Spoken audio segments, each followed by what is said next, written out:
mon Dieu vous bénisse. Amen, amen. Shalom chez vous et soyez le bienvenu parmi nous ce matin. Que mon Dieu vous bénisse. Comme nous vous l'avons dit, depuis 2 semaines maintenant, nous sommes en train de parler sur un thème bien qui tourne autour de la lumière.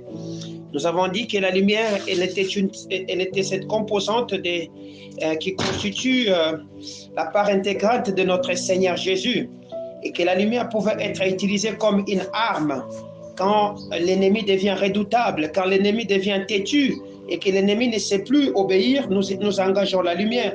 C'est comme ça que le premier jour, nous avons parlé de la lumière comme une arme. Nous avons dit que la lumière était une vérité qui émanait de Dieu. Elle était la composante révélée de notre Seigneur, elle était la composante de la foi, elle était la composante surnaturelle de notre Seigneur qui s'oppose à la lumière du jour. Alléluia. Et la fois passée, nous avons parlé de la lumière comme étant de la grande manifestation de la gloire, de la grande manifestation de notre Seigneur. Voilà pourquoi le peuple qui était assis dans les ténèbres pouvait voir une grande lumière s'élever.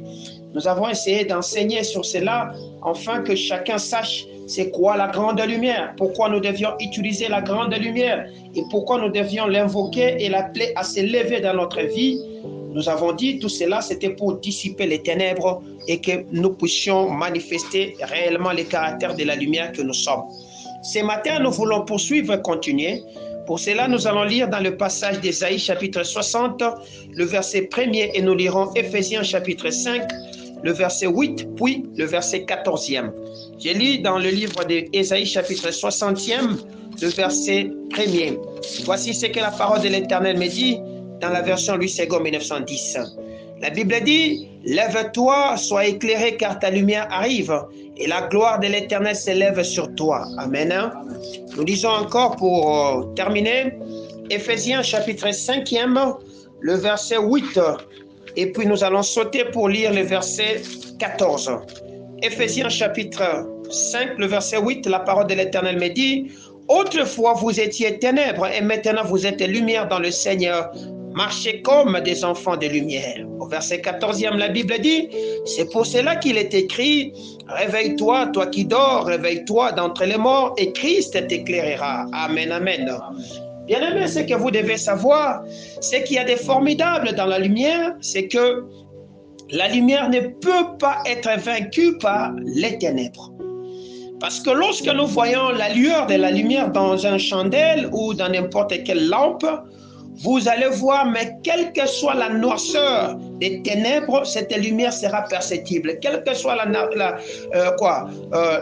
noirceur du lieu dans lequel vous allez vous retrouver, lorsque la lumière est allumée sur des chandelles, vous allez voir que vous allez facilement le remarquer. C'est ainsi que les chrétiens est aussi facilement remarqués, quel que soit le milieu noir dans lequel il peut se retrouver, on les remarque. C'est ici l'histoire de Pierre.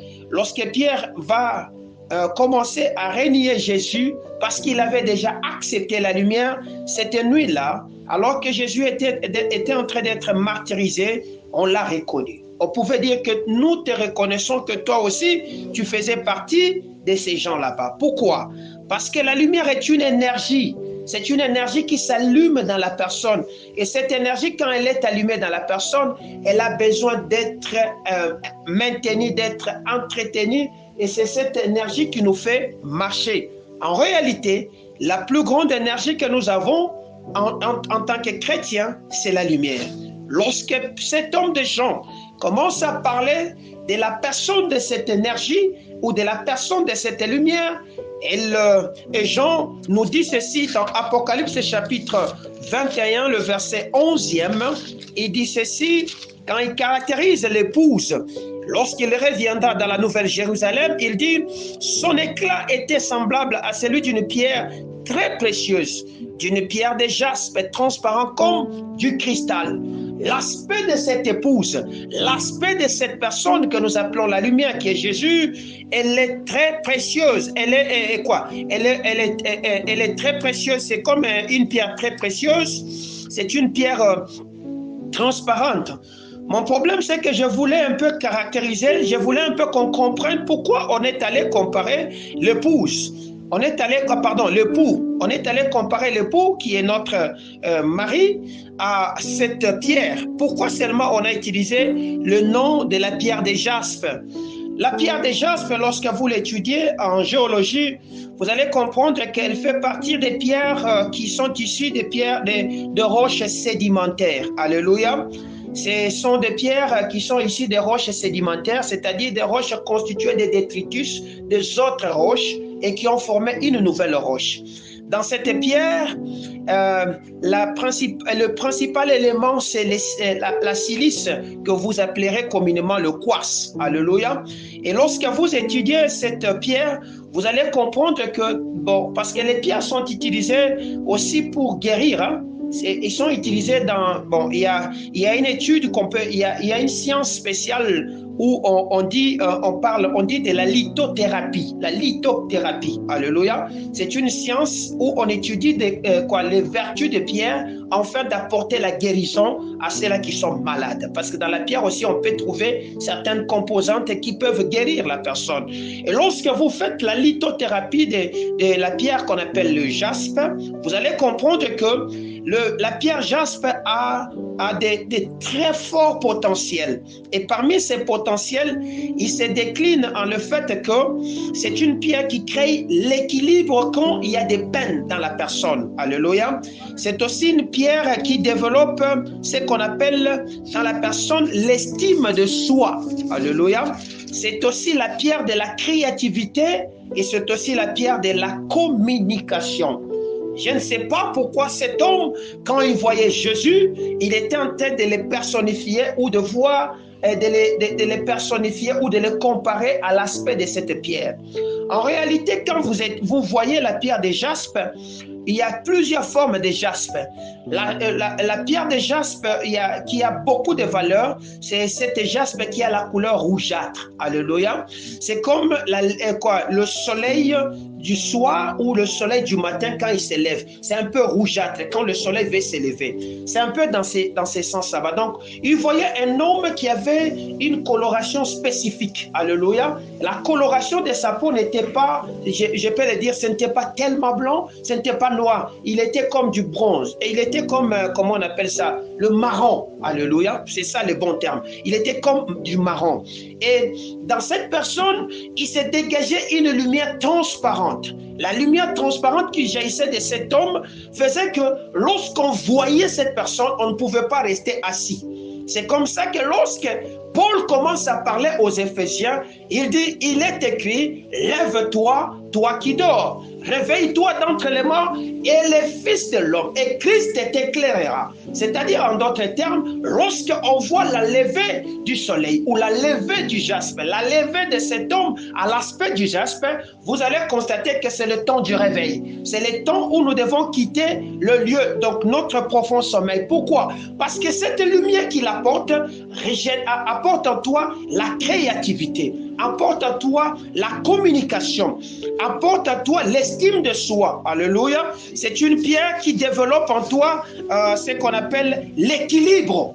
Ce sont des personnes, parce que en réalité, lorsque nous sommes dans les ténèbres, nous perdons notre équilibre émotionnel, nous perdons notre équilibre vital de manière générale. Lorsque nous sommes dans les ténèbres, les gens qui sont assis dans les ténèbres n'ont pas l'estime de soi. C'est comme ça que Zabulon et Nephtali n'avaient pas l'estime de soi. Ils étaient en quelque sorte bafoués. Voilà pourquoi lorsqu'ils ont vu la grande lumière s'élever, et ils ont commencé à se mettre à réaliser l'importance de cette lumière et qu'ils devaient marcher conformément à cette lumière. C'est comme ça que cette lumière commençait à les pénétrer et leur permettre de développer les caractères qui sont le caractère de cette lumière là-bas. Parce que lorsque cette lumière vient, elle te transperce, elle entre en toi, elle change ta nature. C'est comme ça que Jésus nous dit, vous êtes la lumière. Alléluia. Nous avons besoin, certes, il est vrai que tu as besoin d'un équilibre en toi, tu as besoin de développer la nature, de développer la nature qui est la nature de Jésus, qui était cette nature que Jésus avait de lui-même été de s'estimer. Jésus ne pouvait pas se sous-estimer. Il savait ce qu'il était, il savait ce qu'il pouvait faire ou ce qu'il pouvait apporter de mieux sur la terre. C'est comme ça qu'un chrétien qui veut vivre sa chrétienté doit savoir ce qu'il est et ce qu'il doit faire, et à être estimé, donc considérer ce qu'il peut, ce qui est en lui. Et c'est en considérant ces éléments qu'il peut maintenant activer la nature créatrice qui est en lui. Alléluia. Parce qu'en réalité, c'est par la lumière que Dieu a commencé à créer. Voilà pourquoi peut-être cet homme, quand il voyait, il a commencé à comparer Jésus à l'aspect de pierre de jaspe. Alléluia. À l'aspect de pierre de jaspe. Il dit parce que dans cette personne, il voyait comme une personne, la lumière créatrice du matin ou la lumière créatrice du soir qui s'est levée. Alléluia. Et s'est dégagée. Cette lumière parle. Quand cette lumière arrive, elle parle en toi. Elle te donne des capacités de communication. Alléluia. Voilà pourquoi nous disons que nous avons besoin d'accueillir cette lumière. Parce que lorsque nous l'accueillons, c'est alors que nous aurons la force de nous mettre debout. Nous allons nous mettre debout. Un peu comme Ésaïe est en train de dire, lève-toi, sois éclairé.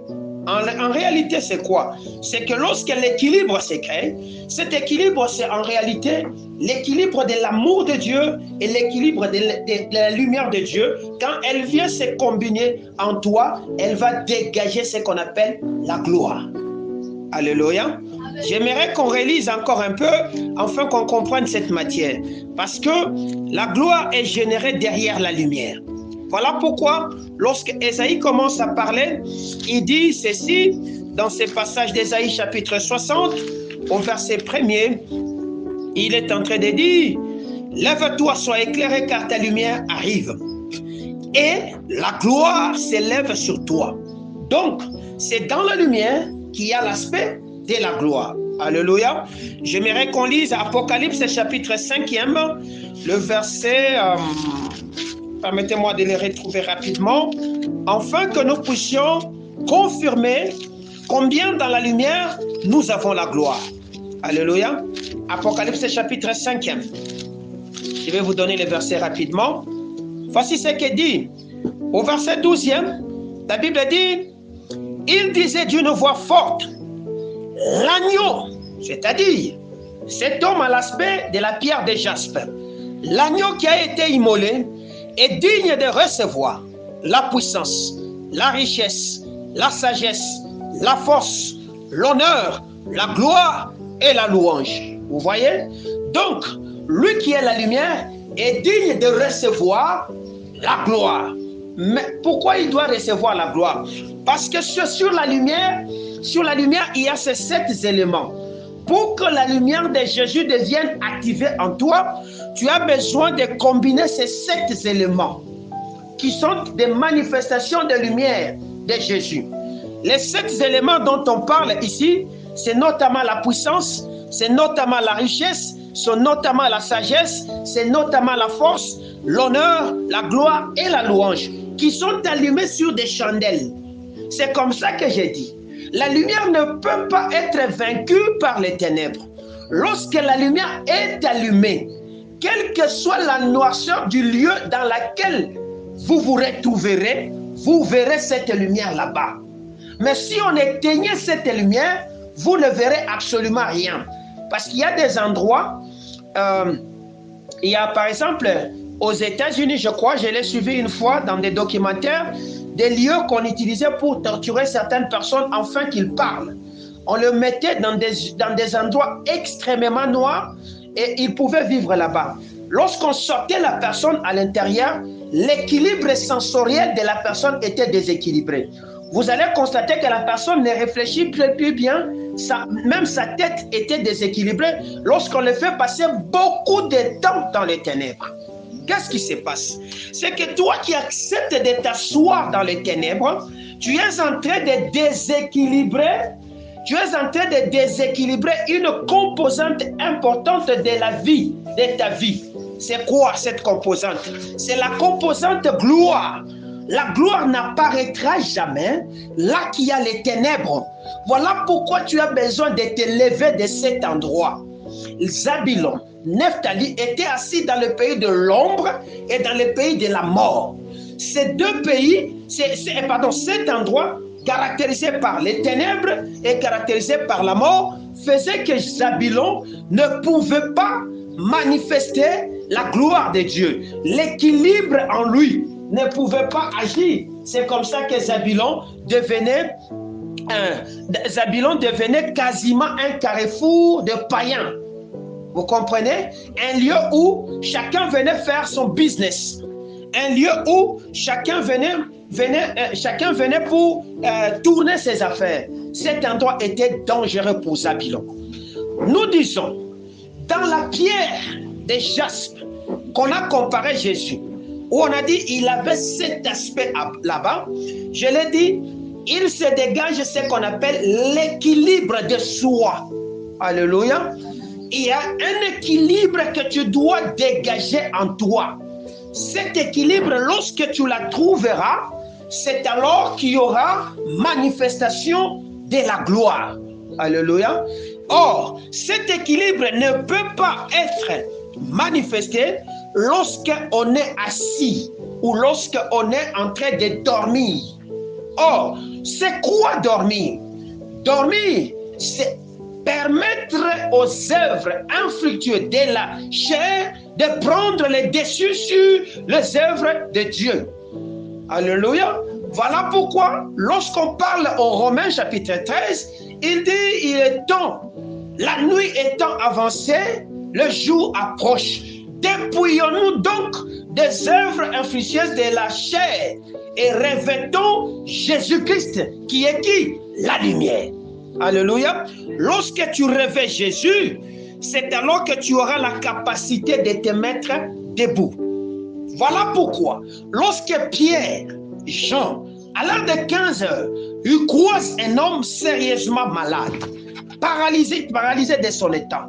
Cet homme qu'on avait l'habitude de transporter et de déposer avec l'objectif de faire quoi? De mendier son pain. Cet homme qui faisait les business de quelqu'un, ce jour-là, s'attendant pour voir, demander à ces hommes de Jean et de Pierre, il les fixa. La Bible me dit, Pierre dit, regarde-nous bien. Nous n'avons ni or, ni argent à te donner. Ce que nous avons, nous te le donnons. Au nom de Jésus, lève-toi. Alléluia. Donc, ce qui pouvait le faire réveiller ou le faire mettre debout, c'est quoi? C'est Jésus. Pourquoi? Parce que Jésus est la lumière du monde.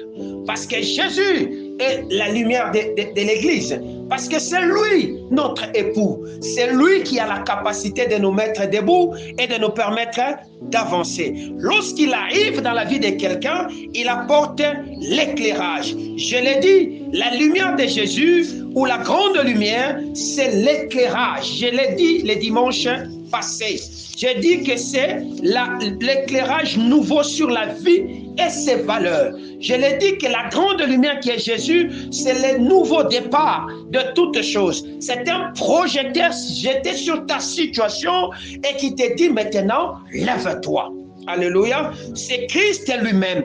Lorsqu'il vient dans ta vie, il vient t'apporter cette lumière. Et quand il t'apporte cette lumière, c'est alors que la gloire qui est contenue dans cette lumière va jaillir.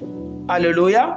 La gloire qui est contenue dans cette lumière va jaillir. Pourquoi? Parce que nous lisons Colossiens chapitre 1er, le verset 12e. Voici ce que la parole de l'Éternel me dit. Colossiens chapitre 1er, le verset 12e, la Bible dit « Rendez grâce au Père, qui vous a rendu capable d'avoir part à l'héritage des saints dans la lumière, et qui vous a délivré de la puissance des ténèbres, et nous a transportés dans le royaume du Fils de son amour, en qui nous avons la rédemption, la rémission des péchés. Il est l'image du Dieu vivant, du Dieu invisible, le premier-né de toute la création. C'est en lui ont été créées toutes les choses qui sont dans les cieux et sur la terre, les visibles et les invisibles, trône, dignité, domination, autorité, tout a été créé par lui et pour lui. Est-ce que je me fais comprendre? Vous comprenez comment on est en train de caractériser Jésus? C'est cet homme ici, par qui toute création a été rendue possible. qui nous rend capables d'avoir part à l'héritage des saints dans la lumière. Donc, la gloire est dans la lumière. La puissance est dans la lumière. La force est dans la lumière. La sagesse est dans la lumière. La louange, l'honneur est dans la lumière.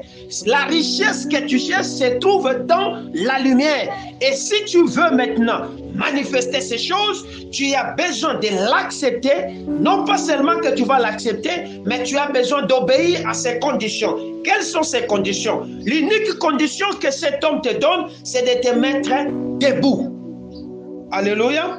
Lorsqu'on se met debout, Paul insiste et dit, marchons comme des enfants de lumière. Marchons. On ne se met pas seulement debout, mais nous devons maintenant faire quoi? Marcher. C'est comme ça que Jésus, finissant sa mission, il n'a pas dit aux apôtres de rester. Il a dit, allez, faites des nations des disciples. Pourquoi? Parce que lorsque tu reçois cette lumière, elle entre en toi, elle a donc la condition de faire quoi? D'éclairer. Voilà pourquoi la Bible dit que votre lumière fasse quoi? Luise, brille au milieu de qui? Des ténèbres. Est-ce que je me fais comprendre? Est-ce qu'on me comprend très bien? Alors, tu te dis, ça fait beaucoup de temps, je suis en train de prier, ma vie ne change pas. Pourquoi, Seigneur? Tu es en train de demander au Seigneur, la vie ne change pas. Je n'arrive pas à posséder la gloire, rien ne change. Je te dis, c'est dans la lumière de Jésus qu'il y a la bénédiction spirituelle et même la bénédiction physique. C'est dans la lumière de Jésus qu'il y a la richesse spirituelle, qu'il y a la richesse physique. C'est dans la richesse, dans la lumière de Jésus qu'il y a la sagesse spirituelle et la sagesse humaine. Et c'est dans la lumière de Jésus qu'il y a tout ce que toi tu es en train de chercher. Pourquoi? Parce que c'est en lui qu'ont été créées toutes choses. On a parlé de visible et d'invisible, de trône, de dignité. Trône de quoi? Trône, ce sont des sièges sur lesquels tu devais t'asseoir. De tout ce qui existe sur la terre, ces trônes ont été créés en Jésus-Christ. Est-ce que je parle bien? Est-ce qu'on m'écoute? Voilà pourquoi nous avons besoin de chercher cette lumière, parce que notre héritage que Jésus-Christ vient nous rendre capables d'avoir se trouve dans la lumière. Se trouve dans la lumière. Je parle bien.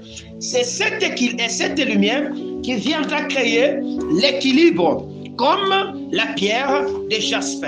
C'est cette lumière qui viendra créer l'équilibre comme la transparence de la pierre de jaspe à la lumière du jour. Est-ce que je peux parler? Que mon Dieu vous bénisse. Je dis ceci. Cet équilibre qui est créé en toi va te procurer la force intérieure. Alléluia. Lorsqu'on est assis dans les ténèbres, on n'a plus la force intérieure. C'est comme ça que les doutes planent, les inquiétudes arrivent, la peur s'installe et le lendemain n'est plus bien défini. On commence à dire, qu'est-ce que je deviendrai demain? Parce qu'on est assis dans les ténèbres. Nous n'avons plus la force d'avancer. Prenez l'histoire de Josué. Moïse meurt. Josué installe un temps de deuil qui devait perdurer pendant 30 jours. Mais c'est allé au-delà des limites de ces jours. Josué pleurait toujours. Josué pleurait toujours. Lorsque l'Éternel arrive pour réconforter Josué, il dit, fortifie-toi. Alléluia. Et prends courage. Pourquoi? Parce qu'il était assis dans les ténèbres, et ces ténèbres, c'était le deuil, c'est-à-dire la mort qui frappait. Lorsque tu laisses place aux hommes, à l'ombrage et à la mort, te faire asseoir dans son milieu naturel, ce que tu auras comme conséquence immédiate, c'est la force intérieure qui va te manquer de poursuivre les objectifs pour lesquels le Seigneur t'a envoyé sur la terre. C'est comme ça que vous voyez beaucoup de gens faire quoi? Échouer. Est-ce que je parle bien? Parce que la lumière procure l'équilibre et l'amour. C'est la lumière qui nous procure l'équilibre et l'amour de Dieu. Et lorsqu'elle vient à nous, le caractère de cette puissance qu'elle fait jaillir à nous, nous donne de recevoir sa force. Et c'est par sa force que je peux me tenir debout et avancer. Est-ce que je parle bien? 2. ça procure le courage. C'est comme ça que le Seigneur, quand il parle à Josué, il dit à Josué, lève-toi, prends courage, fortifie-toi, car c'est toi qui mettras ce peuple quoi? Dans le repos. Il lui donne pas seulement la force, mais il lui donne aussi le courage. Beaucoup de gens ont la force, mais ils n'ont pas le courage de poursuivre. Ils ont la force année, la force intérieure. Ils utilisent toutes leurs énergies, mais le courage de poursuivre les manque. Prenez l'histoire de David. David arrive, il trouve la cité a été envahie. On a pris sa femme, on a pris ses enfants, on a pris tout le monde, on est parti. David commence à pleurer. La force lui manque. Il commence à prier. Il dit au Seigneur, est-ce que je peux le poursuivre? Donc, pour retrouver la force intérieure, ou le courage, pardon, pour retrouver le courage, tu as besoin d'utiliser un élément. Le premier élément que nous utilisons, ça s'appelle la prière. C'est par la prière que nous retrouvons le courage. Quand le Seigneur dit, lève-toi, c'est-à-dire quoi? Il veut que tu retrouves le courage de faire quoi? De le chercher. Car la lumière est une vérité qui nous émane de Dieu. Alléluia. Donc, si c'est une vérité qui nous émane de Dieu, la lumière est une révélation. Donc, tu n'auras pas la révélation de la réussite, de la manière que tu dois convertir ces affaires, de la manière que tu dois faire ces affaires sans le courage, sans la prière par laquelle tu devras chercher la face de Dieu. Vous comprenez? Or, la nuit, quand Dieu te dit, réveille-toi maintenant, je vais te parler, toi tu as froid. Le jour que le Seigneur te dit, viens me chercher, toi tu crains la poussière. Vous comprenez? Et tu te retrouves, tu n'as plus de courage. Or, en réalité, tu es un homme fort. Sans le courage, avec la force, tu ne peux pas avancer. Tu as besoin de rééquilibrer ta vie autour de ces éléments. Premier élément, force intérieure. Deuxième élément, courage, qui sont des caractères intrinsèques de la pierre de jaspe. Quand vous étudiez le jaspe dans la lithothérapie procure la force intérieure, procure le courage. Voilà pourquoi Jésus, on l'a comparé à la pierre de jaspe. Est-ce que je parle bien?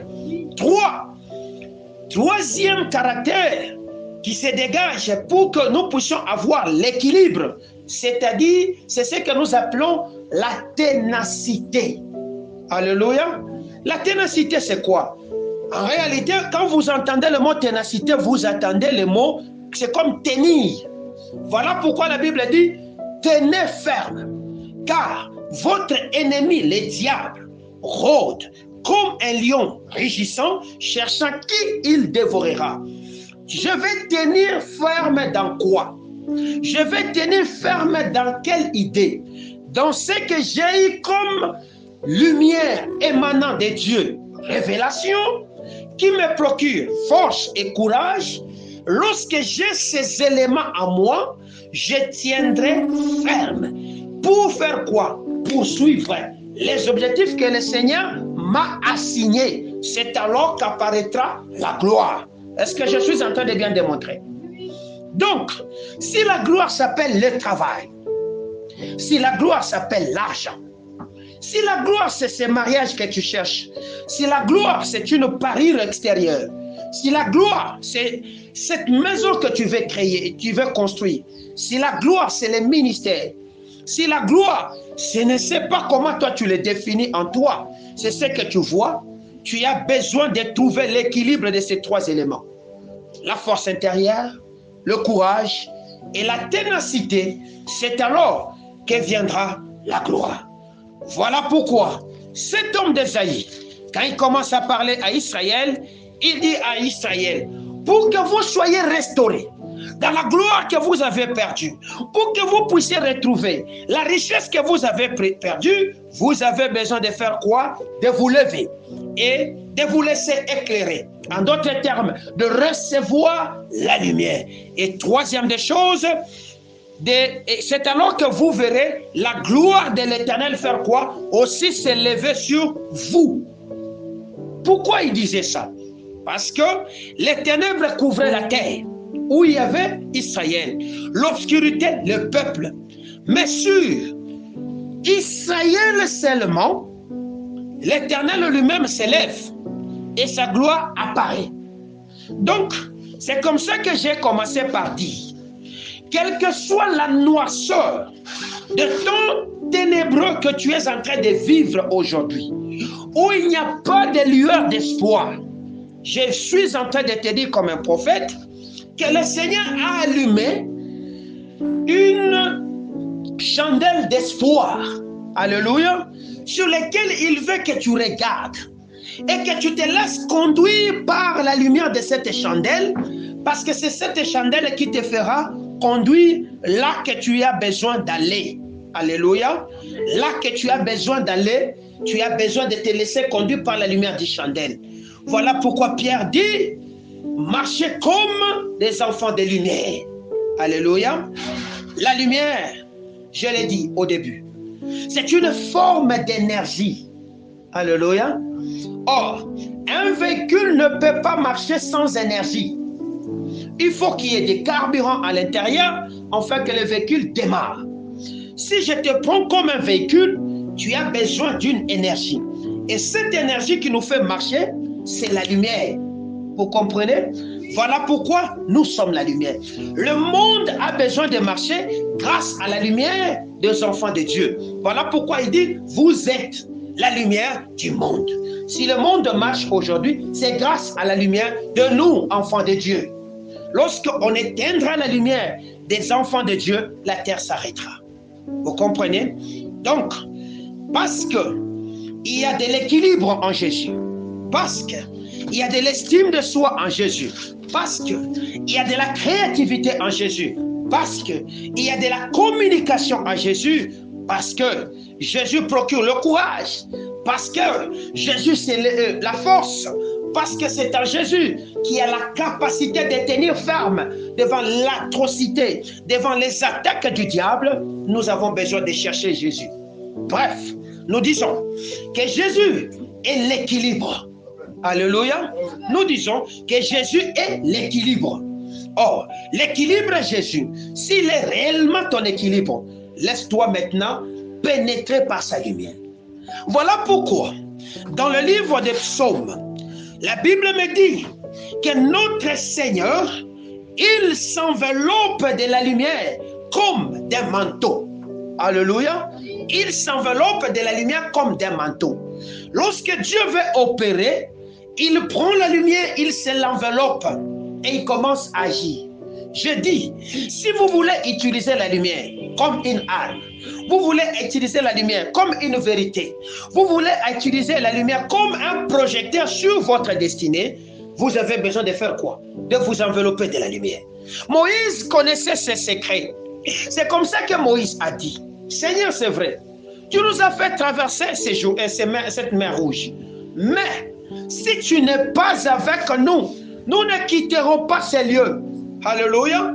C'est là que Dieu lui-même comprend. Il dit, alors mon fils vient de comprendre. Il lui dit ceci, je serai avec toi, je te donnerai mon repos. Ça, c'est ce qu'il dit. Mais quand il vient pour être avec Moïse, il se manifeste sous cet caractère unique qui est en cet caractère qui est en lui. Quel est ce caractère qui est en lui? Il se manifeste comme lumière. Alléluia. Lorsque l'adversité devait venir sur Israël la nuit, il était la colonne de nuée et la colonne de feu. Lorsque la journée, il pouvait marcher, il était la colonne de nuée. Pourquoi? Parce que dans la nuée, ils avaient besoin à des moments qu'on puisse libérer une autre énergie qui s'appelle l'eau. Alléluia. Afin qu'il soit arrosé de la pluie de l'arrière-saison. Afin qu'il vienne tout ce qu'il pouvait y avoir dans la nuée. C'est dans la nuée que nous pouvons, lorsque la lumière transverse la nuée ou le nuage, c'est alors qu'il y a tout ce qui est cumulonimbus, je ne sais pas, transformation qui peut se faire. Nous avons les éléments qui peuvent se combiner, nous pouvons avoir de l'eau. Alléluia. Donc, c'est comme ça que Dieu s'enveloppe de la lumière. Je vais encore te scandaliser en allant plus loin. Jésus veut accomplir une grande mission qui est d'enlever la mort sur la nation, le monde. Ce jour-là, il parle aux apôtres et dit, détruisez ce temple, en 3 jours il sera rebâti. Ils ont commencé à nier. Ils ne croyaient pas parce qu'ils voyaient la force et la puissance de ce temple. Les matériaux qui ont été constitués avec ce temple dit, c'est impossible que ça puisse se détruire. Alléluia. Jésus, pour les faire comprendre, à 8 jours avant d'accomplir la mission, il les amène sur une haute montagne. Et là, il fait quoi? Il dégage la lumière qui était à l'intérieur de lui. Il libère la lumière qui était en lui. Cette lumière qui s'appelle, qui en réalité, c'est le phénomène, on l'a caractérisé comme étant la transfiguration. Je l'ai déjà dit.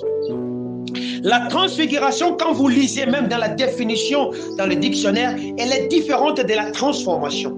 Lorsqu'on parle de la transformation, c'est le changement total ou complet de la nature de la chose, que tu veux donner une nouvelle nature. Ce phénomène s'appelle la transformation. Mais lorsqu'on parle de la transfiguration, je ne change pas la nature de la chose, mais je ressors les caractères intrinsèques qui sont dans l'élément.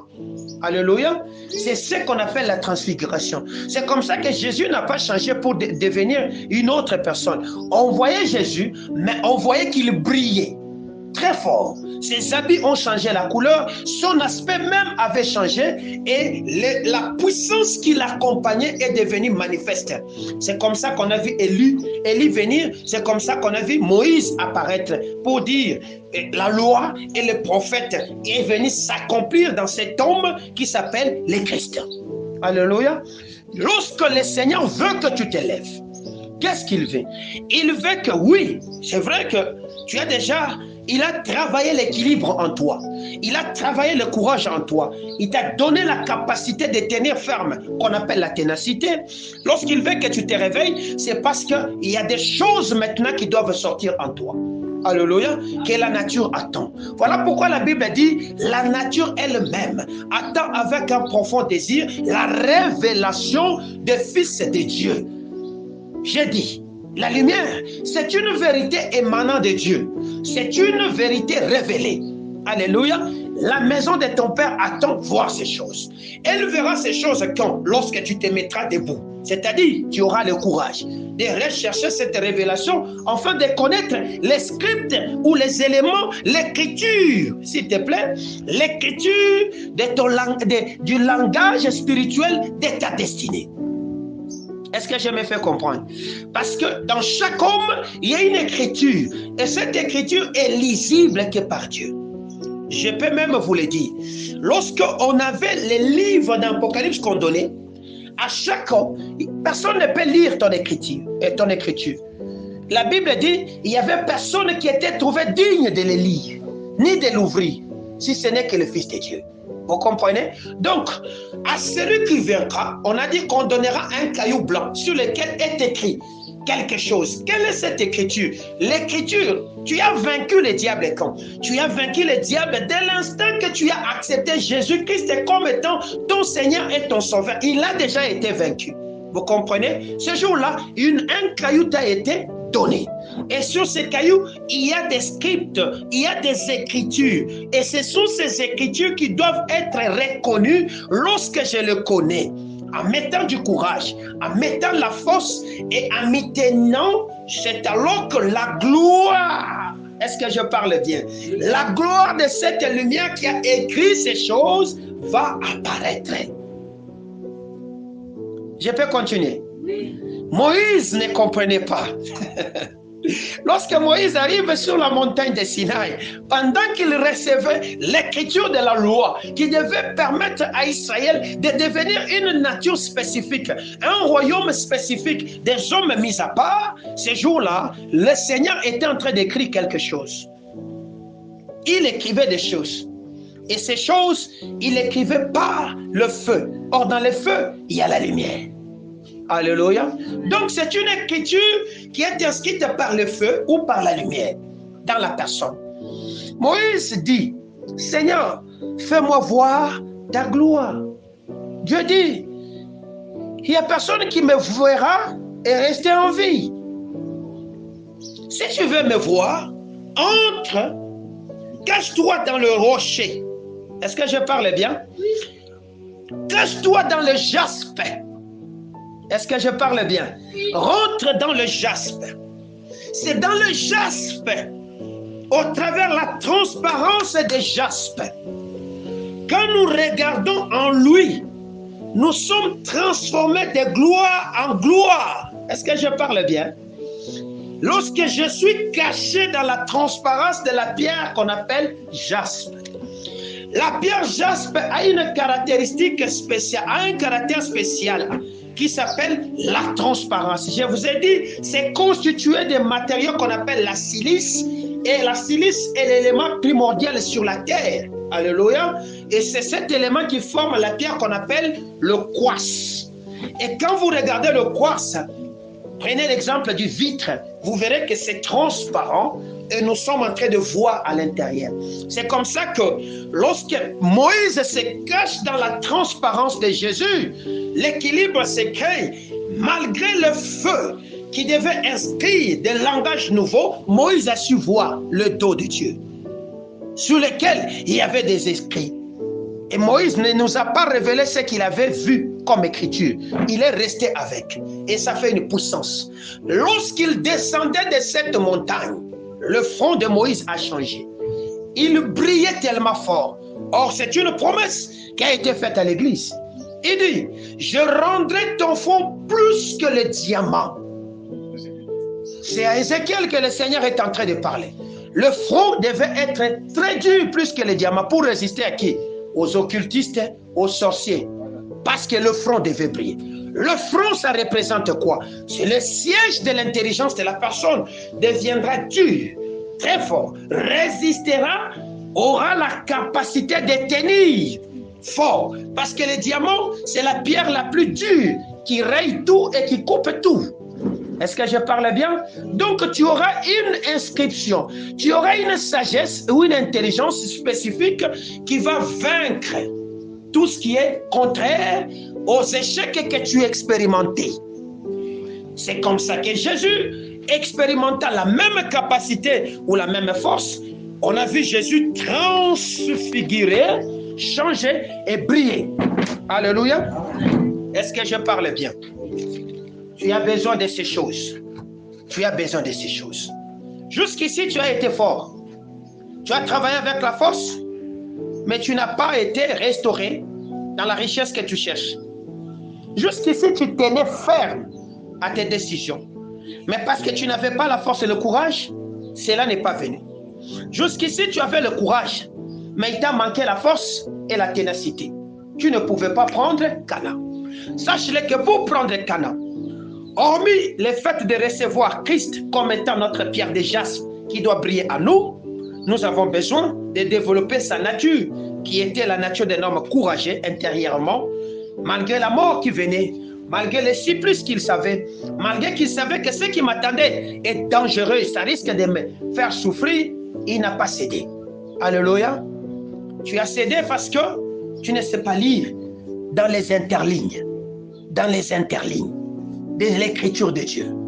Dieu a dit, il dit, lorsque Jean voit les livres, il dit, personne n'était trouvé digne de prendre des livres, de l'ouvrir et de lire.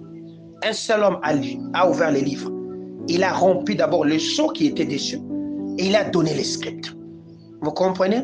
La pierre qui t'a été donnée, c'est une pierre de réussite, n'est-ce pas? Quelle est cette pierre? C'est le jaspe. Alléluia. Ce qui t'a été donné. C'est sur ces jaspes qu'il y a l'écriture. Et l'écriture que moi je te donne, pour que tu arrives à jouir de la gloire de Dieu, tu as besoin d'avoir la force intérieure. Or, la force intérieure, c'est Jésus. Alléluia, le moteur. Pour que tu réjouisses de la gloire de Dieu, tu as besoin du courage. C'est comme ça que Christ dit à Josué, fortifie-toi et prends courage, car c'est toi que j'ai choisi pour mettre ce peuple au repos. Pour que tu voies la gloire de Jésus, tu as besoin de tenir. Tu as besoin de la ténacité dans ce que tu fais. Ton problème, c'est quoi?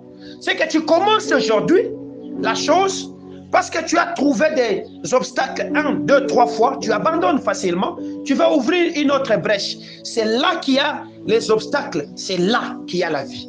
Alléluia. Avance, n'abandonne pas. Jésus a trouvé l'obstacle la plus dangereux, l'obstacle la plus difficile de sa vie qui s'appelait la mort. Il est allé au-delà de la mort. Et c'est comme ça qu'il est allé arracher la clé. La clé de la vie était engloutie dans la mort. Jésus devait accepter la mort pour aller reprendre cette clé et libérer ceux qui étaient détenus captifs dans le tombeau. Alléluia. Comprenez que c'est dans cet homme qui s'appelle Jésus qui y a l'équilibre. Donc, la lumière divine, c'est l'équilibre dans l'homme. Alléluia. La lumière divine, c'est l'équilibre dans l'homme.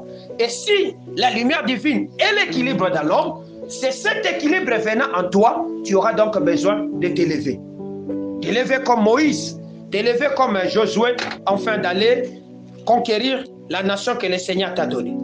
Voilà pourquoi, pour conclure, nous voulons lire Josué chapitre 1er, le verset 1 jusqu'au verset 8e. Alléluia. Car c'est ce travail que nous ferons au courant de cette semaine, afin de voir Jésus nous accompagner dans tout ce que nous sommes en train de demander. Est-ce que j'ai bien parlé? Josué chapitre 1er.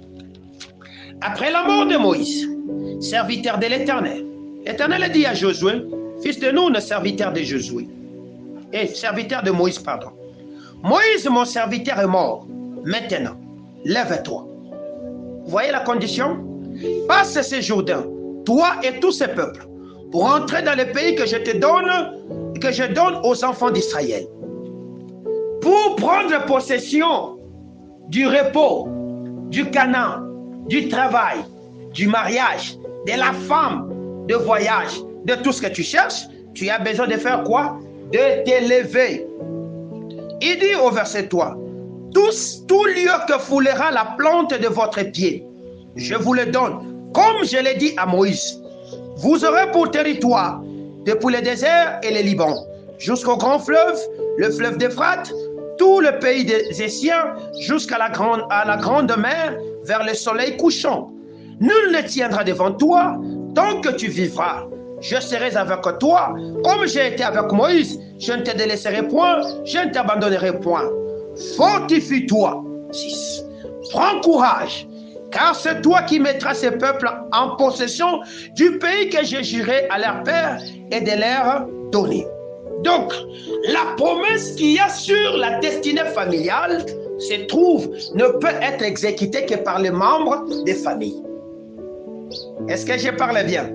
La promesse qu'il y a sur la destinée familiale peut être exécutée par la personne de la famille qui prend quoi? Conscience et qui décide de s'élever et de marcher à la clarté de la lumière de Dieu, parce que c'est de là que viendra la gloire. Ton père n'a pas réussi parce qu'il n'a pas compris les langages. Mais toi, tu as les langages aujourd'hui. 7, il dit, fortifie-toi seulement et aie bon courage en agissant fidèlement selon toute la loi que Moïse, mon serviteur, t'a prescrite, et ne t'en détourne ni à droite ni à gauche afin de réussir dans tout ce que tu entreprendras. 8. Que ces livres de la loi ne s'éloignent point de ta bouche, médite-les jour et nuit pour agir fidèlement selon tout ce qui est écrit, car c'est alors que tu réussis, tu auras du succès dans tes entreprises, c'est alors que tu réussiras. Vous comprenez? Lorsqu'il comprend ces choses, lorsqu'il ne comprend pas, au verset 9e, le Seigneur gronde même, ne t'ai-je pas donné cet ordre, bien-aimé? Tu ne peux pas célébrer si tu ne sais pas obéir. À quoi? À l'ordre que Dieu t'a donné.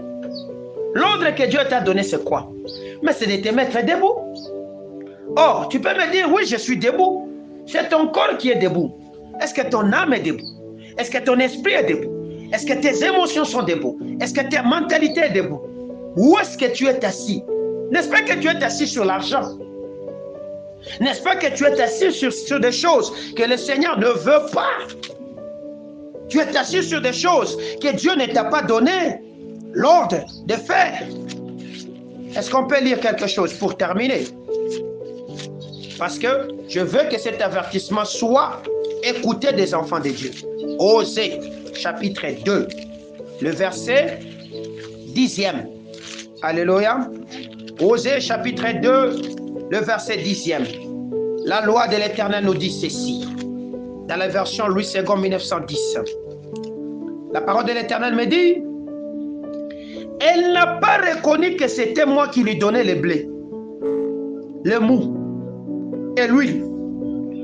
Et l'on a consacré au service de Baal l'argent et l'or que je lui prodiguais. Alléluia. L'homme qui est assis ne sait pas reconnaître que ce que je gagne, c'est Dieu. L'homme qui est assis ne saura pas reconnaître que ce que je porte, c'est Dieu. L'homme qui est assis ne saura pas reconnaître que si je vis, c'est Dieu. L'homme qui est assis ne saura même pas reconnaître que c'est Dieu qui est derrière, qui est l'énergie de ma vie. Je vous ai dit que la lumière, c'est une énergie. Et s'il ne reconnaît pas ce qu'il va commencer à voir, il va le consacrer à Baal. Baal, c'est qui? C'est la divinité qui remplace Dieu dans votre maison où tu es sorti. C'est l'énergie qui commande ta force physique au-delà de ce que Dieu t'a donné. Vous comprenez? Baal. Lorsque Baal a commencé à embêter Israël au temps de Josué, Dieu a donné la force à Gédéon. Dieu a donné la force à Gédéon. Il a dit, détruis-moi cette chose là-bas. On l'avait enterré dans la maison de papa de Gédéon. C'est lui le gardien de l'occultisme de tout Israël. Et même quand il s'est réveillé le matin, il a vu, on a fait tomber le poteau d'acquéreur sous lequel on avait enterré ces choses. Il a dit, bon, si Baal est Dieu, qu'il se défende.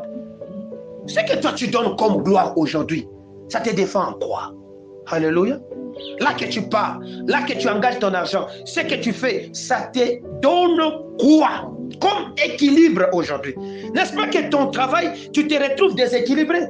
Tu étais pionnier dans ce que tu fais aujourd'hui. Mais regarde les petits qui sont venus derrière toi. Ils te dépassent de loin aujourd'hui.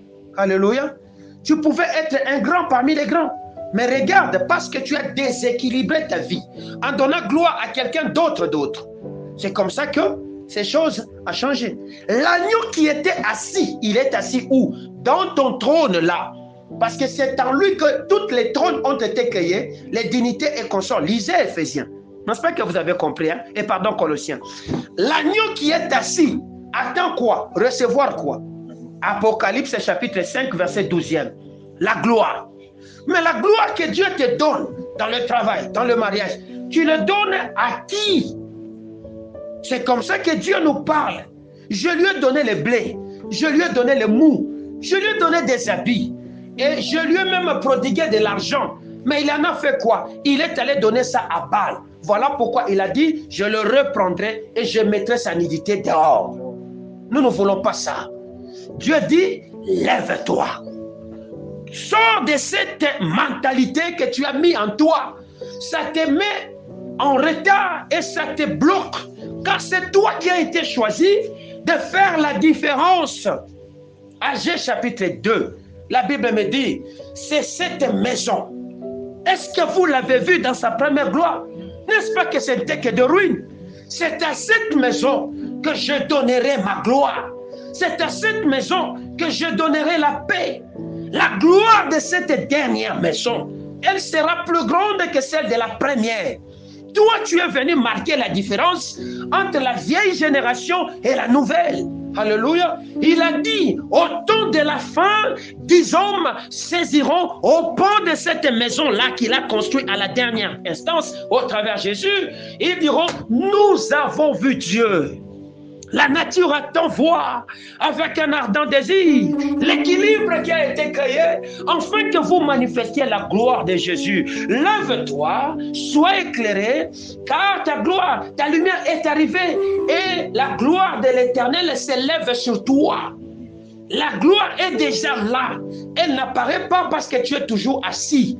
Elle n'apparaît pas parce que tu ne mets pas ta motivation selon le prescrit de Dieu. Agis fidèlement à la loi que mon serviteur Moïse t'a prescrit. C'est alors que tu auras du succès dans ce que tu entreprendras. Si tu ne veux pas obéir à cette parole que nous vous enseignons, cessez de venir à l'église. Alléluia. cessez de lire la parole de Dieu. Sinon, vous perdez votre temps inutilement. Mais si vous croyez que ce que vous venez prendre au travers des enseignements qu'on vous donne et au travers de ce que vous lisez à la maison, mettez-les en pratique. Jacques nous le dit, ne vous bornez pas seulement à écouter, mais mettez aussi en pratique ce qu'on vous enseigne. C'est alors que vous aurez du succès. Alléluia. Succès dans quoi? Dans ce que tu entreprends. Parce que cette notion touche les entreprises. C'est ce qu'il a parlé, non? Dans ce que tu entreprends. Tu entreprends voyager, tu entreprends faire des choses. Mais tu n'as que des idées, tu n'as ni courage, ni force, tu ne tiens même pas dans ce que tu fais.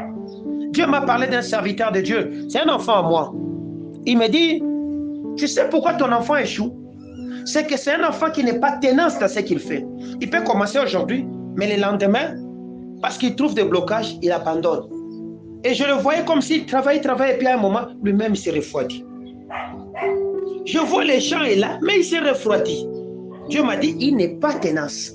Il a le courage, il a la force, mais il n'est pas tenace. La gloire n'apparaîtra pas. Dis-lui de tenir dans ce qu'il fait.